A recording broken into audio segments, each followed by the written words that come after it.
এই জন্য আল্লাহর নবী বিশ্ব নবী রাহমাতুল লিল আলামিন বলেন, কাল কিয়ামতের ময়দানে মহান আল্লাহ রব্বুল আলামিন হযরতে ইসরাফিল আলাইহিস সালাতু ওয়াস সালামকে তখন বলবে, হে ইসরাফিল, এই মুহূর্তে তুমি সিংহার মধ্যে ফু দাও।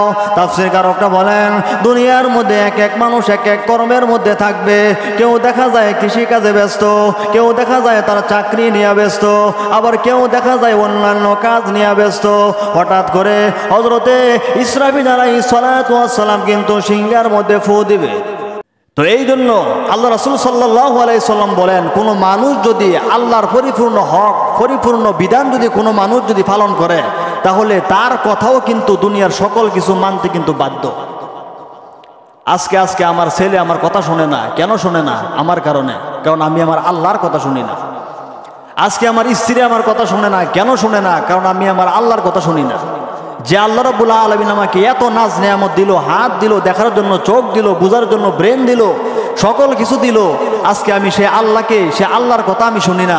আল্লাহ রাব্বুল আলামিন জানায় দিছে, ও পৃথিবীর মানুষ, যতক্ষণ পর্যন্ত আমার আল্লাহর আইন তোমরা বাস্তবায়ন না করবা, আমি আল্লাহ রাব্বুল আলামিনের কথা তোমরা না শুনবা, এতক্ষণ পর্যন্ত তোমার কথাও তোমার পরিবার, তোমার অধীনস্থ কেউ কিন্তু শুনবে না। সংসারের মধ্যে খালি অশান্তি লাগিয়েই থাকবে।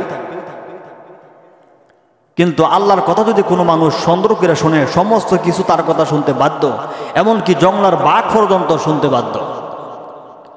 হযরত ওমর রাদিয়াল্লাহু আনহু একদিন রাস্তা দিয়ে যাইতেছে, তো দেখতেছে যে অনেক মানুষ একটা মোড়ের মধ্যে দাঁড়ায় রয়েছে। উনি জিজ্ঞাসা করছে, এখানে এত মানুষ, তার কারণটা কি? একজনে বলতেছে যে, হে খলিফাতুল মুসলিমিন, হযরত ওমর, এই রাস্তার মধ্যে জঙ্গলা থেকে একটা বাঘ আইছে, তো বাঘের ভয়ে কেউ বাজারে যাইতে পারে না, এই জন্য দাঁড়ায় রয়েছে। হযরত ওমর রাদিয়াল্লাহু আনহু সঙ্গে সঙ্গে ওই বাঘের কাছে গেছে। তাফসীরকারকরা বলেন, হযরত ওমর রাদিয়াল্লাহু আনহু ওই বাঘের এক কানের মধ্যে ধরে একটা থাপ্পড় দিয়ে বলছে, ও বাঘ, তোর জায়গা তো রাস্তার মধ্যে না, তোর জায়গা হয়েছে জঙ্গলার মধ্যে। রাস্তার মধ্যে কেন আসছো? তুমি রাস্তার মধ্যে আসার কারণে মানুষের কষ্ট হইতেছে, তাড়াতাড়ি যাও।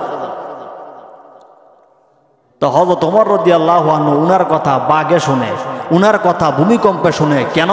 হযরত ওমর রাদিয়াল্লাহু আনহু তিনি উনার আল্লাহর কথা শুনে। আজকে আমার কথা আমার বিবি শোনে না, আমার কথা আমার সন্তান শোনে না। কেন? কারণ আমি আমার আল্লাহর বিধান আমি মানি না, আমি আমার আল্লাহর কথাগুলো কিন্তু আমি শুনি না। এই জন্য আল্লাহ বলেন, ওয়ামা খালাকতুল জিন্না ওয়াল ইনসা ইল্লা লিয়াবুদুন। আল্লাহ রাব্বুল আলামিন বিশ্ব নবী সাল্লাল্লাহু আলাইহি সাল্লামকে জানায় দেয়, ওগো নবীজি, আপনি জানায় দেন, আমি মহান আল্লাহ রাব্বুল আলামিন এই মানুষকে দুনিয়ার মধ্যে সৃষ্টি করছি, উদ্দেশ্য কেবলমাত্র একটা, মানুষ তার জীবনের প্রত্যেকটা ক্ষেত্রে আমি আল্লাহর ইবাদত বন্দেগী করবে।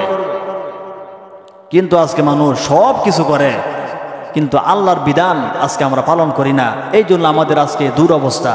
এই জন্য আল্লাহ রাব্বুল আলামিন আমাদেরকে যেই সমস্ত আহকাম বিধিবিধান দিছে, এই সমস্ত বিধিবিধান আহকাম যদি আমরা পালন করি, এটার ভিতরে কিন্তু আল্লাহ রাব্বুল আলামিন সমস্ত সুখ শান্তি সব কিন্তু রাখছে এটার ভিতরে। কিন্তু আজকে আমরা আল্লাহর বিধানকে না মানি না, আল্লাহর বিধান লঙ্ঘন কইরা আমরা দুনিয়ার পিছনে ঘুরতেছি, আর মনে করতেছি এই দুনিয়া মনে হয় আমাকে শান্তি দিবে। আল্লাহর কসম খেয়ে বলি, কেবলমাত্র দুনিয়ার মধ্যে কোনো শান্তি নাই যতক্ষণ পর্যন্ত আপনি আল্লাহর বিধান না মানবেন। আর আল্লাহর বিধান মেনে যখন নাকি আপনি দুনিয়ার মধ্যে থাকবেন, তখন দেখবেন যে দুনিয়ার মধ্যে সুখ শান্তি আল্লাহ রাব্বুল আলামিন অটোমেটিক কিন্তু বাড়ায় দেবেন।